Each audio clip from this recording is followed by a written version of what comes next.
આપણે ત્યાં કહેવાતું કે ન્યાય નીતિ સૌ ગરીબને મોટાને સૌ માફ વાઘે માર્યો માનવી એમાં શો ઇન્સાફ. પણ વાઘ જ્યારે શિકાર કરે ત્યારે પોતાના ભરણ પોષણ માટે અને પ્રકૃતિની જે ચેઇન બનેલી છે એના માટે કરે છે.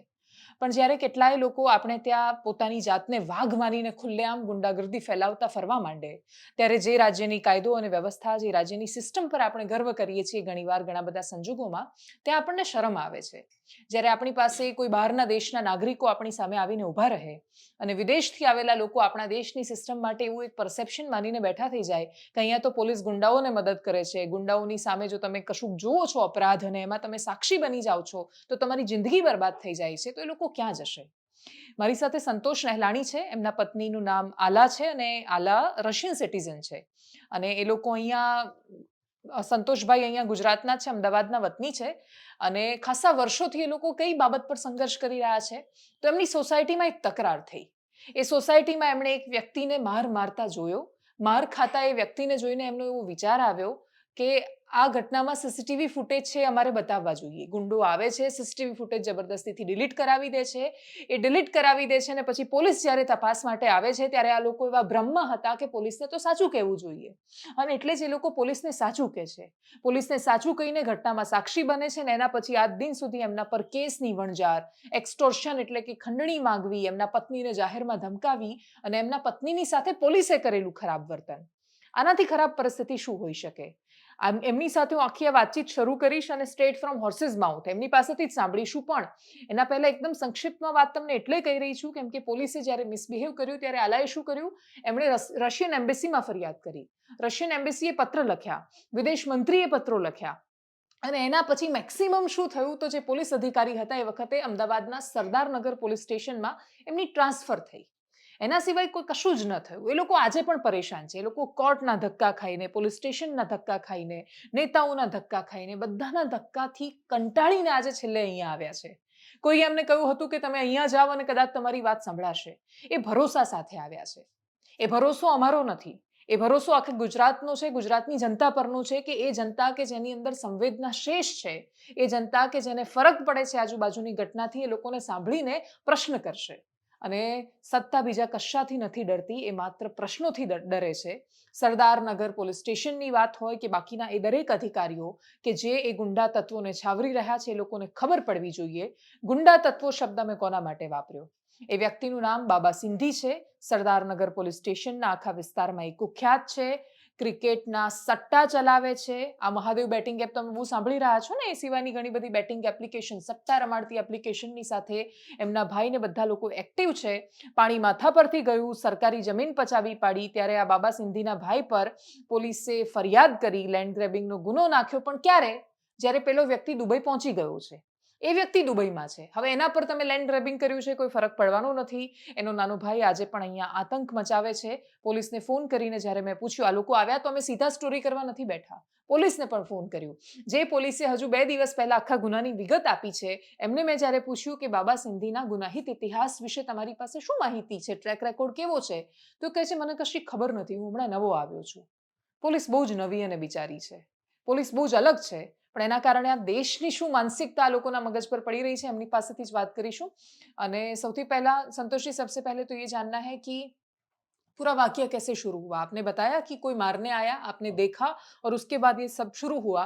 कब शुरू हुआ, कौन सा साल था और अब तक क्या हुआ? एकदम अगर आप क्रिस्प में पूरा बता पाए. हाँ, मेरा नाम संतोष नहलानी है और 2019 में एक इंसिडेंट हुआ था, जिसमें मिस्टर नरेश शर्मा जो न्यूक्लोथ के वाइस प्रेसिडेंट हैं और एक सीनियर सिटीजन है, एक ब्राह्मण है, वो हमारी सोसाइटी में आए थे और Suraj Ashok Krishnani, commonly known as Baba Sindhi, जिसके ऊपर मल्टीपल क्रिमिनल केसेस रजिस्टर्ड हैं सरदारनगर पुलिस स्टेशन में, 11 क्रिमिनल केसेस इसके ऊपर रजिस्टर हैं। इसने और आकाश रामचंदानी ने मिस्टर नरेश शर्मा को लकड़ियों से एक एक ऐसा बोल सकते हैं कि खूनी खेल खेला था उनके साथ में, उनको लकड़ियों से मारा था। वो ब्राह्मण हैं, उन्होंने कभी किसी चीज़ को हाथ नहीं लगाया। उनको ज़बरदस्ती नरेश शर्मा जी को दारू पिलाई और एक्सीडेंट का केस दिखाने के लिए 3 बार जो है एक कार से दूसरी कार से उनका एक्सीडेंट करवाया, उनकी चेन लूटी, उनके पैसे लूटे और ये पूरी जो है इंसिडेंट जो है, मैं जहाँ रहता हूँ वहाँ पे सीसीटीवी फुटेज में जो है कैप्चर हो गई थी। हुँ, और रात को 3:45 को इन लोगों ने ज़बरदस्ती मुझे मेरे घर से उठवाया है और हाँ, जो हमारे जो टेक्नीशियन है जिसको फुटेज का पूरा नॉलेज है उनको बुला के उसको भी धमकी देके जबरदस्ती जो है सीसीटीवी फुटेज डिलीट करवाया है। उस केस में पहले मैं अक्यूज़ था और उसके बाद सेशन कोर्ट ने ऐसा एक जजमेंट दिया है। आप अक्यूज थे उसमें? मुझे पहले अक्यूज़ बनाया गया। एक पुलिस ब ने बनाया? मुझे पहले पुलिस ने अक्यूज़ बनाया गया इस केस में and I was as a innocent. मैं 33 दिन जो है जेल में रह के आया हूँ and when I was behind bars जो मेरी वाइफ़ को है बाहर जो है ये इतना ही दी है इन गुंडे लोगों ने। हुँ। उसके बाद जो है जब I was out from jail, bail से मैं रिहा हुआ, तो we approached the honourable prime minister of India. हमने जो है रशियन एम्बेसी को लेटर्स लिखे, रशियन कॉन्सुलेट को लिखे and after that the case was transferred to CID crime और सीआईडी क्राइम ने जो है मेरा सी समरी जो है 169 रिपोर्ट जो है भरा और उसके बाद सेशन कोर्ट ने जो है वो मेरा सी समरी अप्रूव किया और एक ऐसा जजमेंट दिया है कि मेरे ऊपर अगर केस चलता है तो वो मानवता के खिलाफ है और लोगों का इंसाफ उठ जाएगा। ऐसा एक जजमेंट सेशन कोर्ट ने 2022 में दिया है। जब से मेरा ये सी समरी अप्रूव हुआ है सेशन कोर्ट में और मुझे विटनेस बनाया गया है, बाबा सिंधी और आकाश रामचंदानी हैं, दोनों मेरे पीछे पड़ गए हैं। 2019 में बाबा सिंधी की मम्मी ने, मीना बहन ने मेरे ऊपर जो है एक फॉल्स केस किया था, जो पीएसआई मुथलिया ने इंक्वायरी करके क्लोज कर दिया। सिमिलर नेचर ऑफ कंप्लेन आकाश रामचंदानी ने लोअर कोर्ट में किया है और लोअर कोर्ट में स्टे लग गया है और स्टे लगा के पीआई सदानगर पुलिस स्टेशन को रिपोर्ट मंगा है और उन्होंने भी रिपोर्ट भेजा है कि ये कंप्लेन तो दफ्तरी हो गई है। हुँ। ऐसे हमको परेशान करते हैं, मेरे मुझसे ब्लैकमेलिंग करते हैं, हमसे एक्सटॉर्शन मांगते हैं, एक्सटॉर्शन यानी पैसे माँगते हैं? पैसे मांगते हैं, हमसे पैसे डिमांड कितने करते पैसे हैं। माँगते हैं और क्यों माँगते हैं? 2021 में मेरे जीजाजी को इसने फ़ोन किया था, उस टाइम पे जो है 25 लाख रुपए माँगे थे। अब ये 25 लाख होते-होते 5 लाख पे आ गए हैं। हम लोग क्यों इनको पैसे दें? What is the motive? हम लोग इनको पैसे क्यों दें? हुँ। और इनके सूरज अशोक कृष्णानी जो है बाबा सिंधी को जो बेल मिली है वो कंडीशनल बेल मिली हुई है कि विटनेस को परेशान नहीं करना है। अब बीइंग ए विटनेस वो मुझे परेशान कर रहा है, उसको कोई लॉ एंड ऑर्डर का कोई डर नहीं है। पुलिस हेल्प नहीं करती क्या? अगर विटनेस को परेशान करता है तो पुलिस की ज़िम्मेदारी आती है उसमें तो। पुलिस को लिखना चाहिए कि भाई ये इसकी बेल की कंडीशन है। पुलिस को सेशन कोर्ट में लिखना चाहिए कि विटनेस को परेशान कर रहा है। ये उनके पास तो पूरा रिकॉर्ड है। आज 15 दिन पहले भी उसने मेरे खिलाफ में सदानगर पुलिस स्टेशन में एक फरियाद की हुई है। फॉल्स क्या केस। फरियाद करते हैं वो? अब उन्होंने मुझे भी अभी मैं एसीबी डिवीजन में जब इसके कंप्लेन अपना जवाब लिखाने गया था तब मुझे पता चला कि इसने मेरे ऊपर एक फॉल्स एलिगेशन किया है जिसमें ये खुद गुनहगार प्रवृत्ति का है, खुद क्रिकेट का सट्टा चलाता है, इसका भाई खुद दुबई में बैठा है, ये लैंड ग्रैबिंग करते हैं, सरकारी जमीनें पचा जाते हैं, तो हम जैसे इनोसेंट लोगों को कहाँ से छोड़ेंगे। ऐसा एक कंप्लेन दे के आया है कि भाई जो न्यूज़पेपर में टाइम्स ऑफ इंडिया में आया था कि हम लोग इसके लिए चलाते हैं और पैसे की डिमांड करते हैं। ये खुद क्रिमिनल है और मैं एक प्राइवेट बैंक में सीनियर मैनेजर हूँ। मेरा कोई क्रिमिनल रिकॉर्ड है ही नहीं। 2019 में इनकी वजह से जो है मैंने इतना मेरी और मेरी फैमिली ने भोगा है। मेरे daddy department of telecommunication central government के एम्प्लॉई हैं। इतना हमने जो है 2019 के बाद में फेस किया है और एक ऐसा फेस भी आ गया था कि पूरी फैमिली की जो है सुसाइड टेंडेंसी हो गई थी और Russian embassy, Russian consulate despite of several official representation इतना होने के बाद भी आज तक ये बाबा सिंधी के अगेंस्ट में कुछ नहीं हुआ है, कोई एक्शन नहीं हुआ है। ये क्रिकेट का सट्टा चलाता है। मेरी बिल्डिंग में एक इंसिडेंट हुआ है जहाँ पे मिस्टर ककली नाम के इंसान ने सुसाइड की थी। आज वो गुजराती में बोलते हैं कि कहवाय नहीं यानी सहवाय नहीं। उसके बेचारे सीनियर सिटीजन जो है उसके मम्मी पापा हैं, उसकी वाइफ है, आज बैंक वाले उसको लोन के लिए परेशान करते हैं। इसका रिस्पॉन्सिबल बाबा सिंधी है, उसके खिलाफ तो कोई एक्शन हो क्या नहीं हुआ रहा था? है। सट्टा खिलाया था उसने? इसको सट्टा खिलाया था। ये भी एक बिजनेसमैन था, इसको सट्टे की आदत दिलवाई थी हुँ। और इसको लॉस करवाते करवाते 5 करोड़ तक लॉस लेके गए थे हुँ। और एंड में उसने कालूपुर स्टेशन के यहाँ आके उसने सुसाइड की थी।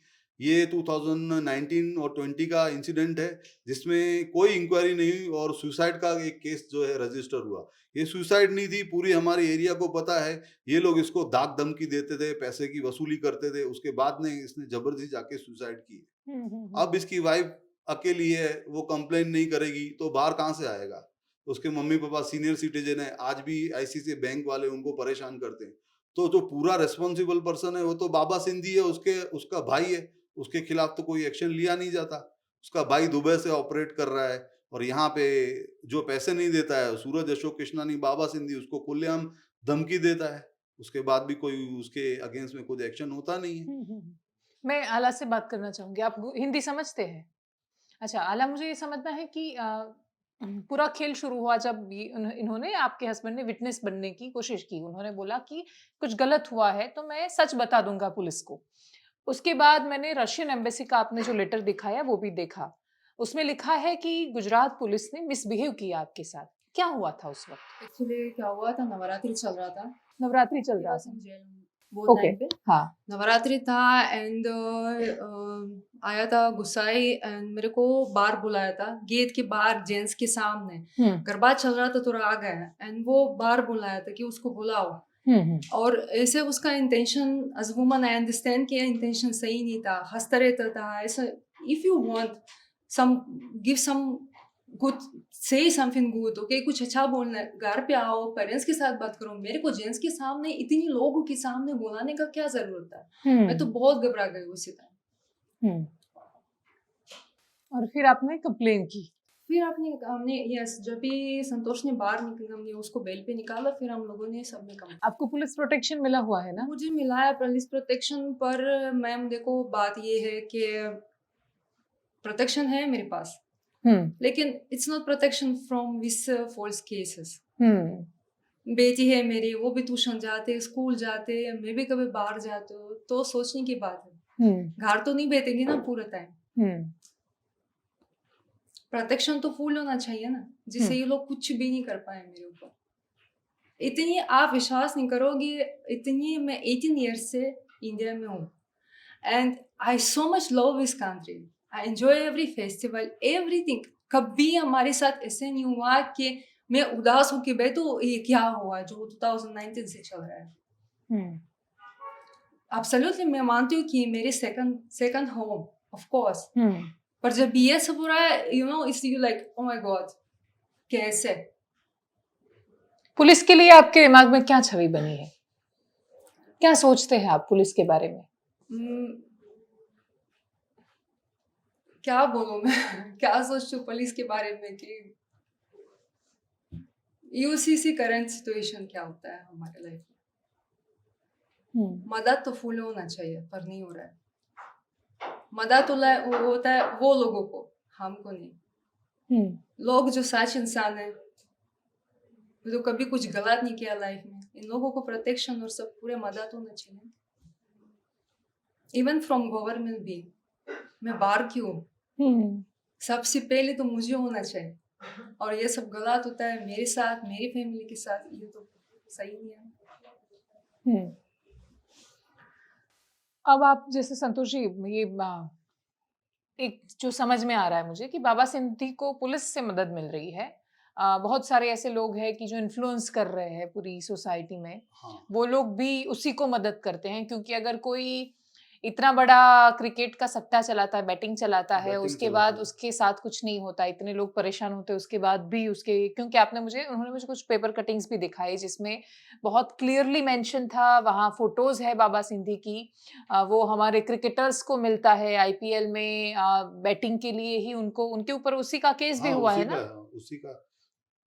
उसी का ही है। और हाँ, 2022 नवंबर में डीसी जो शॉट है, अभी पूरा नाम उनका बता नहीं सकता, जो पकड़े थे, क्योंकि इन्वेस्टिगेशन अभी एसएमसी में चल रहा है। ओके। 3 लोग पकड़ा गए थे। उन्होंने क्राइम ब्रांच ने उनको पकड़ा था क्रिकेट के बैटिंग पे, और 2 सॉफ्टवेयर जो हैं सन 99 एक्शन और गोल्डन एक्शन के 2 वेबसाइट पे वो लोग सट्टा कर रहे थे। और उन्होंने क्लियरली सूरज अशोक कृष्णानी के भाई जो मनीष अशोक कृष्णानी अभी करंटली दुबई से क्रिकेट का बैटिंग चला रहे हैं, उसका नाम दिया था। But due to unknown reasons police ने गिल्ली के खिलाफ में अभी तक कोई एक्शन नहीं लिया। अब ये इतने इन्फ्लुएंशियल गिल्ली है, मतलब उसका भाई, उसका सूरज अशोक कृष्णानी का भाई, जो दोनों का निक नेम है।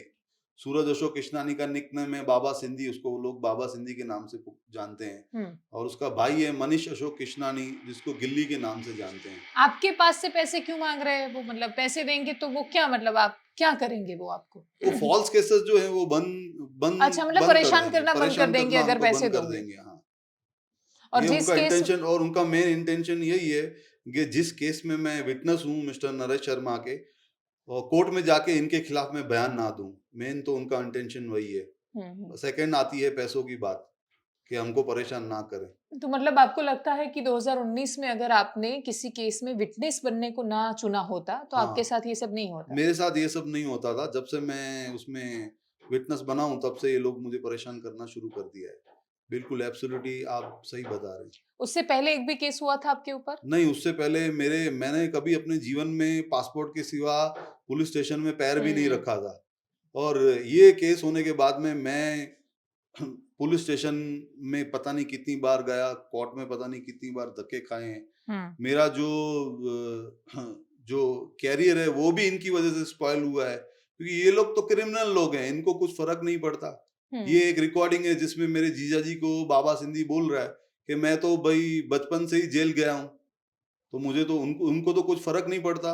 हम जैसे जो प्राइवेट कंपनी में जॉब करते हैं, हमको इनकी वजह से प्रॉब्लम होता है। आज इसकी वजह से 3 साल मेरा प्रमोशन लेट हुआ है, तो इसका रिस्पॉन्सिबल जो है बाबा सिंधी है। इसने पता नहीं कितनी फैमिलीज जो हैं डिस्ट्रॉयड की हैं क्रिकेट का सट्टा चला के। आखिर में मुझे मुझे पूरा भरोसा है कि पूरा एपिसोड मुझे लगता है सरदार नगर पुलिस स्टेशन में भी लोग देख रहे होंगे, बाबा सिंधी भी देखेगा, हाँ। गुजरात की सरकार भी देखेगी और सबसे बड़ा गुजरात की जनता भी देखेगी। क्या एक्सपेक्टेशंस है आपकी? क्या अपेक्षा करते हैं आप?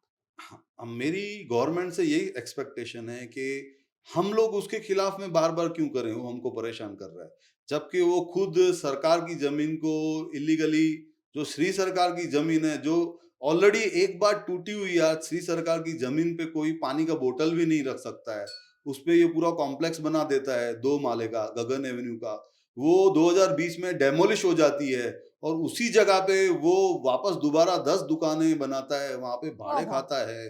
तो वो गवर्नमेंट ऑफ गुजरात को खुद सामने से इसके खिलाफ में जो है एक्शन लेना चाहिए। एसएमसी जो हमने कंप्लेन की है स्टेट मॉनिटरिंग सेल में, वहां के डीवाईएसपी, एसपी साहब हैं, एडीजी साहब हैं, इनके खिलाफ में इंक्वायरी चलाना चाहिए। जबकि ये लैंड ग्रैबिंग का आरोपी है, इसका भाई मनीष अशोक कृष्णानी, उसका पासपोर्ट जब्त होना चाहिए। अब तो वो दुबई भाग गया है, कल को दुबई से नहीं आएगा तो लैंड ग्रैबिंग का एक्ट जो है अभी हाई कोर्ट में पेंडिंग है, उसको स्टे मिला हुआ है, वो चलेगा भी कैसे दुबई से नहीं आया तो।